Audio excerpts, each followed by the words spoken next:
राजा या सेवक, किसका नाम बड़ा। मिथिलावती नाम की एक नगरी थी। उसमें गुणदीप नाम का राजा राज करता था। उसकी सेवा करने के लिए दूर देश से एक राजकुमार आया। वह बराबर कोशिश करता रहा, लेकिन राजा ने उनकी भेंट न हुई। जो कुछ वह अपने साथ लाया था वह सब बराबर हो गया। एक दिन राजा शिकार खेलने चला, राजकुमार भी साथ हो लिया। चलते चलते राजा एक वन में पहुंचा। वहां उसके नौकर चाकर बिछुड़ गए। राजा के साथ अकेला वह राजकुमार रह गया। उसने राजा को रोका। राजा ने उसकी ओर देखा तो पूछा, तू इतना कमज़ोर क्यों हो रहा है। उसने कहा, इसमें मेरे कर्म का दोष है। मैं जिस राजा के पास रहता हूँ वह हजारों को पालता है, पर उसकी निगाह मेरी ओर नहीं जाती। राजन, 6 बातें आदमी को हल्का करती हैं। खोटे नर की प्रीति, बिना कारण हंसी, स्त्री से विवाद, असज्जन स्वामी की सेवा, गधे की सवारी और बिना संस्कृत की भाषा। और हे राजा, ये 5 चीज़ें आदमी के पैदा होते ही विधाता उसके भाग में लिख देता है। आयु, कर्म, धन, विद्या और यश। राजन, जब तक आदमी का पुण्य उदय रहता है तब तक उसके बहुत से दास रहते हैं।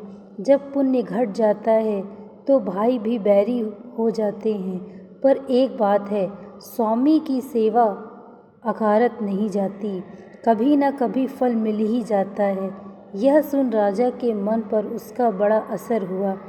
कुछ समय घूमने घुमाने के बाद वे नगर में लौटे।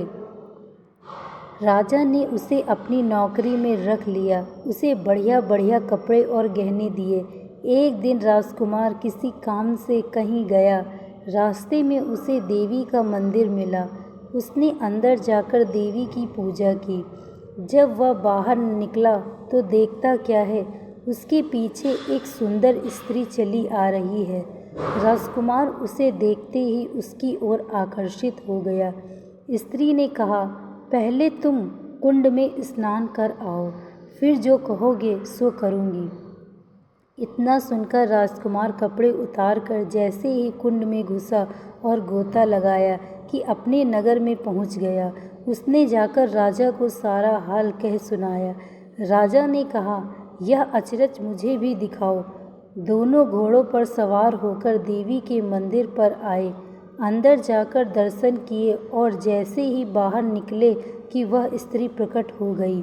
राजा को देखते ही बोली, महाराज, मैं आपके रूप पर मुग्ध हूँ। आप जो कहेंगे वही करूँगी। राजा ने कहा, ऐसी बात है तो मेरे इस सेवक से विवाह कर ले। स्त्री बोली, यह नहीं होने का, मैं तो तुम्हें चाहती हूँ। राजा ने कहा, सज्जन लोग जो कहते हैं उसे निभाते हैं, तुम अपने वचन का पालन करो। इसके बाद राजा ने उसका विवाह अपने सेवक से करा दिया।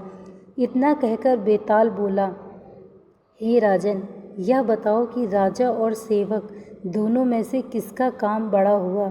राजा ने कहा, नौकर का। बेताल ने पूछा, सो कैसे।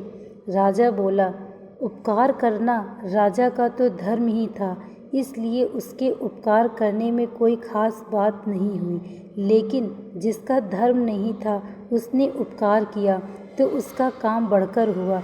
इतना सुनकर बेताल फिर पेड़ पर जा लटका और राजा जब उसे पुनः लेकर चला तो उसने 8वीं कहानी सुनाई। Thank you so much watching this video. Like, share and subscribe.